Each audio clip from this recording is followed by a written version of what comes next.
Hello guys, हामी hospital पुग्न लाग्यौँ। बिजोग छ, बाबु पनि सुति गयो। कति धेरै घाम लागेको।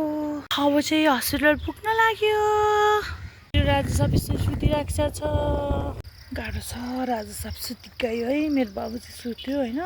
क्यारी अगाडि बनाएँ। अब हस्पिटल हामी पुग्न लाग्यो। मेरो भाइको आज के हो, भ्याक्सिन हो। मेरो बाबु 12 मन्थ कम्प्लिट भएको नि त। अब कतिखेर पुग्ने बिजोग छ साथीहरू। आज चाहिँ सानोमा हामीले संसारभरिको ठुलो घाम भन्थ्यो, त्यस्तै संसारभरिको ठुलो घाम लागिरहेछ है साथीहरू। संसारभरिको ठुलो घाम।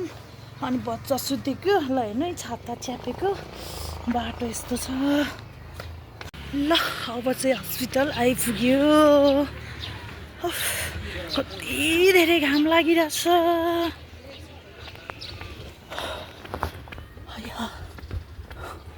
घाम धेरै लागिरहेछ। बन्दै गर्दैछ हस्पिटल। ल अब चाहिँ हामी आइसक्यो, राजा साहब र म। अब हामी चाहिँ भ्याक्सिनको लागि यता छिर्नुपर्छ। राजा साहब उठ्नुभयो। राजा साहब चाहिँ मस्तै होइसिन्छ। हामी चाहिँ यता छिर्छौँ।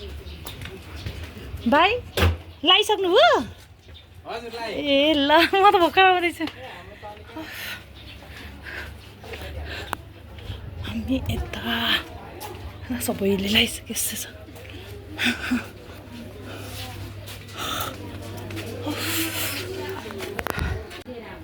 सक्यो। मेरो छोरा चित्तरी जुतिरहेछ।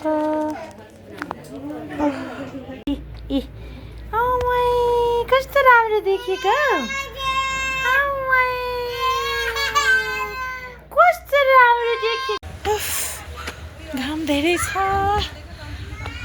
हामी चाहिँ हस्पिटलबाट निस्किसक्यो, मेरो राजा साहब र म। अब उकालो छ।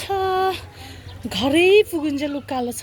अब हाम्रो मामु छोराको यात्रा उकालो उकालो उकालो उकालो सुरु भइसक्यो है। है त कस्तरी रोयो नि त मेरो बाबु त। कस्तरी रोयो नि त है।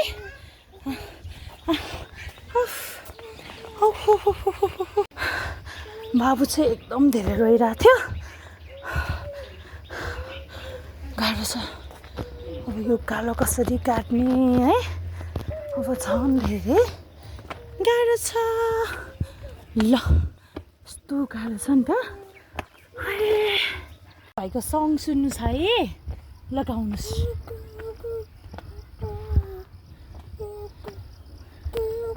सुन्नुभयो? राजा साहब त गीत गाउनु थाल्छ नि त। सक्यो? सक्यो हो?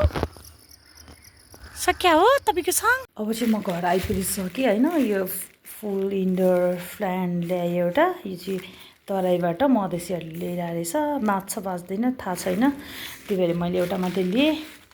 भाइको लागि ह्याङ्गे किनेँ। अनि मेरो यो साथीले मलाई दिनुभएको गिफ्ट, यो चाहिँ बाहिरबाट आएकै।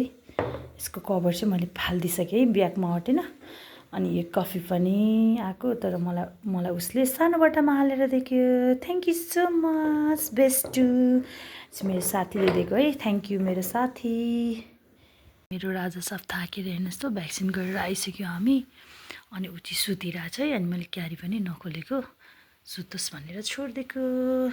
Thank you for watching. आज मैले चाहिँ मेरो बाबुलाई 12 मन्थ कम्प्लिटको भ्याक्सिन हालिसकेँ।